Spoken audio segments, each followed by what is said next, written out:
I want you to look at this pine tree. See that small tree? And then that big tree. Follow it up. And you're going to see the small pine tree is bent around like a snake around the bigger pine tree. And then the top of that little pine is hooked under a limb on the bigger pine tree right there. Okay.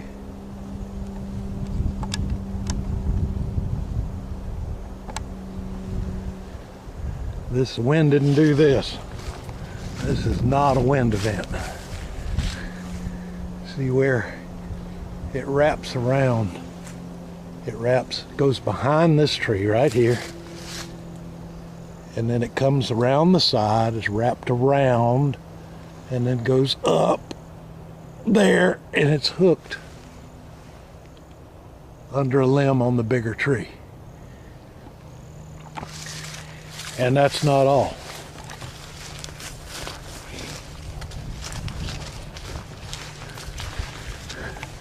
"15 feet to the side of it are these two.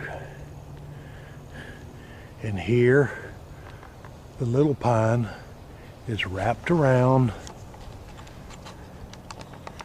the big pine and is hooked behind a limb on the big pine right there. Okay, so here we go. That's two 15 feet apart. And then 20 feet away is this pine tree.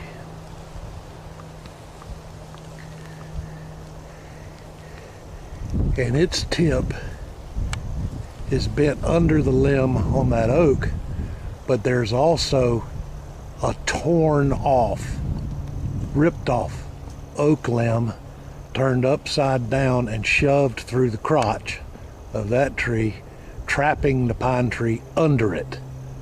See that?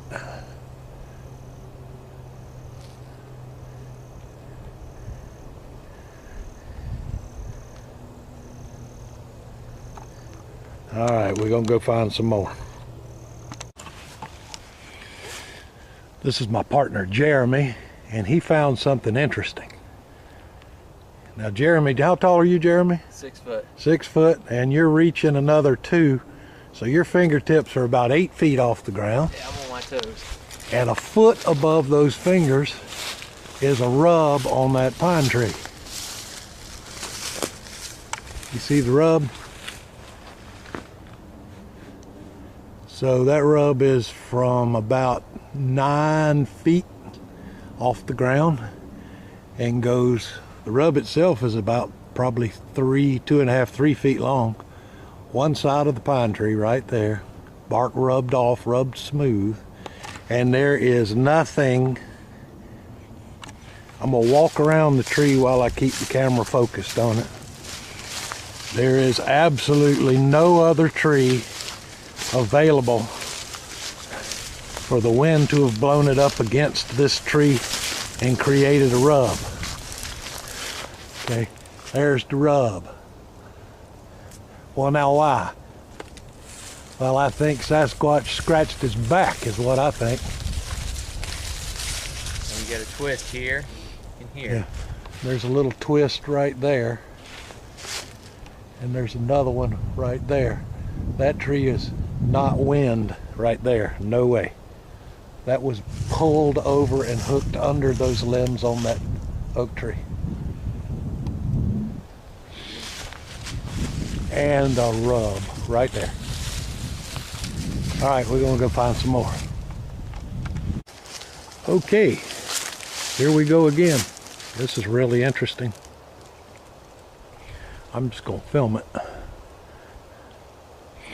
and let you see all the intricacies of how this is all woven together.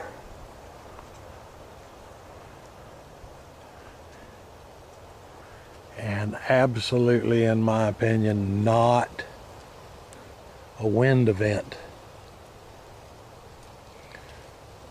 There's 4 pines right there that are woven up through the oak. There's a 5th pine right there.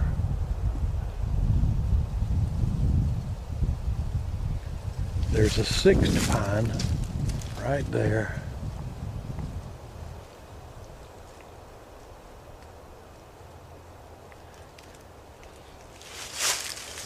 And it's woven, its tip is woven through everything right there. No way, no way the wind did this. This is not a wind event. This is an intelligent design.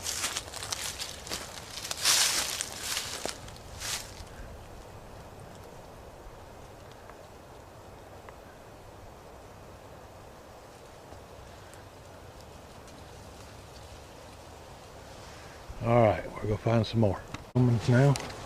And that right there, push it over or pull it back, that's zoom. Put it on that area you saw and zoom in. No, this one. Yeah. Pull it to the right, it zooms out. Push it to the left, it zooms back. Even if you don't see anything, just shoot video for a minute. I'm trying to find the exact. There it is. And it's recording audio at the same time. Yeah, I'm thinking those were 2 little ones.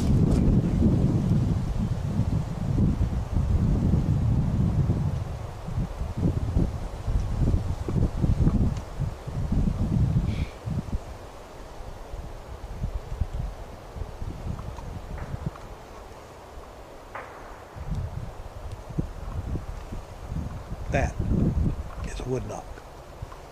That's not a gun.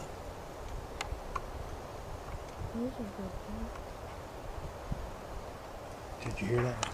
That.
About 15 minutes ago, Jeremy saw a tall,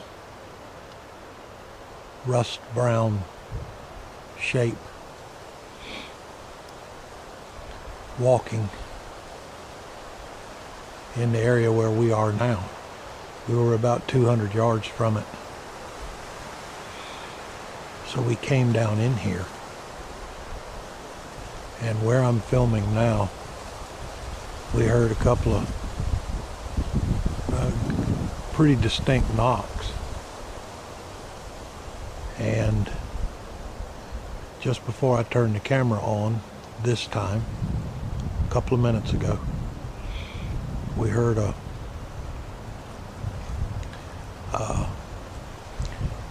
a kind of a squeal sound, but not like a hog. Right down in there. And then we heard movement through the brush that was man size or bigger movement.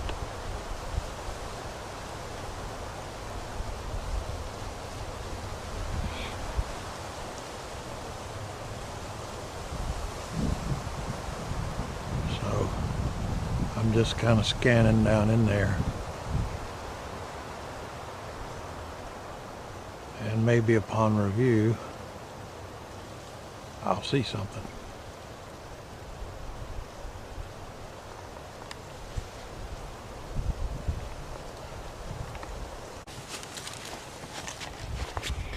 We have found an eating zone. It's not a killing zone, because it's where at least 3 different animals have been eaten. That's a bobcat skull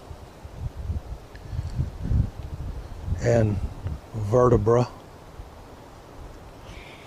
and there's a scapula off a much bigger animal. It looks like a deer. And over here, there's a pair of leg bones, too big for a bobcat. There's a vertebra. That's a deer-sized animal. There's another scapula. Here's another set of vertebra. Much too small to be associated with those.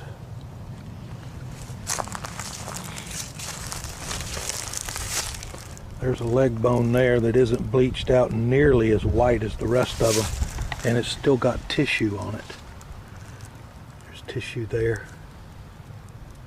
You can see the color.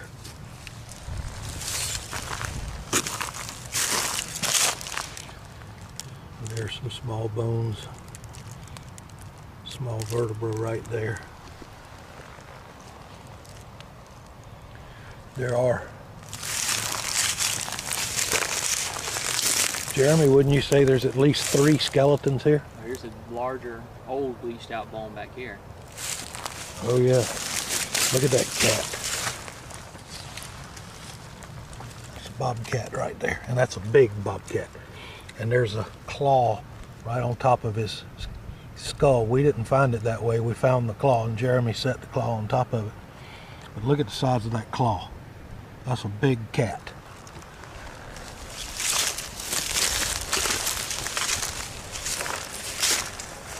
Due to the time frame, something's been eating here.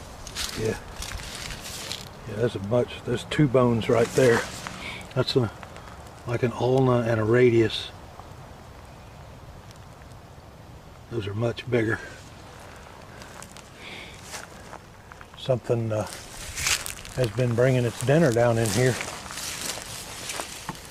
And this area is a little bit cleared out. It's all mashed down. So you see there's brush right there. But right here, it's mashed down. And there's, appears to be a trail. There's more bone right there. There appears to be a walking path right here. No hooves, big flat feet walking. Don't see any tracks.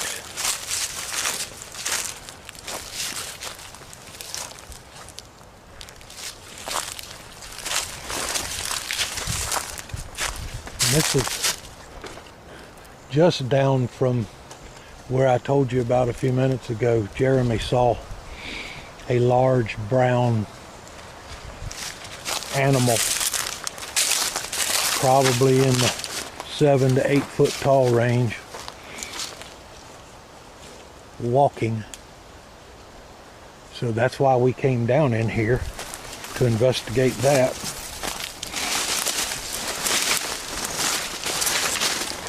And before I started filming the bones, we heard some kind of a squeak noise, a squeal, but not like a pig.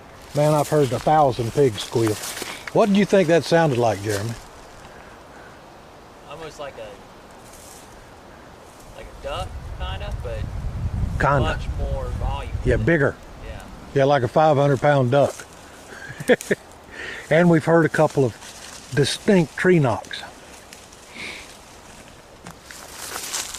All right, we're gonna look around here for a minute and I'll come back.